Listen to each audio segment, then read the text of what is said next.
ഇന്ന് വന്നിട്ടുള്ളത് soybean ഫ്രൈൻ്റെ recipe ആയിട്ടാണ് കേട്ടോ. നല്ല ക്രിസ്പി സോയാബീൻ ഫ്രൈ ആയിട്ടാണ് വന്നിട്ടുള്ളത്. അതിനായിട്ട് 1/4 കപ്പ് അരിപ്പൊടിയിലേക്ക് 1 ടേബിൾ സ്പൂൺ കോൺഫ്ലോർ ചേർക്കുക. പിന്നെ 1 ടേബിൾ സ്പൂൺ മുളക് പൊടിയും 1/2 ടീസ്പൂൺ ഗരം മസാലൻ്റെ പൊടിയും 1/2 ടീസ്പൂൺ മഞ്ഞൾപ്പൊടി 1/2 ടീസ്പൂൺ വലിയ ജീരകത്തിൻ്റെ പൊടിയും ആവശ്യത്തിനുള്ള ഉപ്പും ചേർക്കുക. പിന്നെ 1/2 ടീസ്പൂൺ ഇഞ്ചി വെളുത്തുള്ളി പേസ്റ്റും ഒരല്പം വെള്ളവും ചേർക്കുക. വെള്ളത്തിൻ്റെ അളവ് നമ്മൾ മിക്സ് ചെയ്യുമ്പോൾ നമുക്ക് ഏകദേശം ഒരു ഐഡിയ കിട്ടും. ആ ഒരു അളവിൽ നമ്മൾ എടുത്താൽ മതി കേട്ടോ. ഭയങ്കര കട്ടിയാവരുത്, ഭയങ്കര ലൂസ് ആവരുത് കേട്ടോ. ഈ ഒരു പരുവത്തിലാണ് നമുക്ക് വേണ്ടിയിട്ടുള്ളത്. അപ്പോൾ നമ്മൾ മാവ് ഇവിടെ റെഡി ആയിട്ടുണ്ട്. ഇനി ഞാൻ 1 കപ്പ് സോയാബീൻ ഒരു പാത്രത്തിലോട്ട് ഇട്ട് കൊടുക്കുന്നുണ്ട്. എന്നിട്ട് നല്ല തിളച്ച വെള്ളം ഇതിലേക്ക് ഒഴിച്ചിട്ട് ഒരു 10-15 മിനിറ്റ് നമുക്ക് വെയിറ്റ് ചെയ്യാം കേട്ടോ.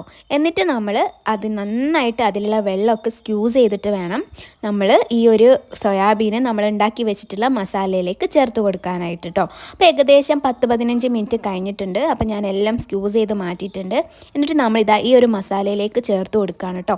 എന്നിട്ട് നന്നായിട്ടൊന്ന് മിക്സ് ചെയ്തെടുക്കുക. സ്പൂൺ കൊണ്ട് മിക്സ് ചെയ്തിട്ട് പിന്നെ എവിടെ എത്തിയില്ല. അപ്പം ഞാൻ പിന്നെ കൈ കൊണ്ട് നന്നായിട്ട് മിക്സ് ചെയ്തെടുത്തു കേട്ടോ. അപ്പം നന്നായിട്ട് എല്ലാ ഭാഗത്തും എത്തുന്ന രീതിയിൽ വേണം മിക്സ് ചെയ്യാനായിട്ട്. എന്നിട്ട് നമ്മൾ കുറച്ച് നേരം ഒന്ന് റെസ്റ്റ് ചെയ്യാൻ വെക്കുക. ഇനി നമ്മൾ ഇത് ഫ്രൈ ചെയ്തെടുക്കാനായിട്ട് ഒരു പാത്രം എടുത്തിട്ടുണ്ട്. അതിലേക്ക് വെളിച്ചെണ്ണ ഒഴിച്ചു കൊടുത്ത് നന്നായി ചൂടായതിന് ശേഷം നല്ല ഹൈ ഫ്ലെയിമിലിട്ടിട്ട് ഈ സോയാബീന് പൊരിച്ചെടുക്കുക കേട്ടോ.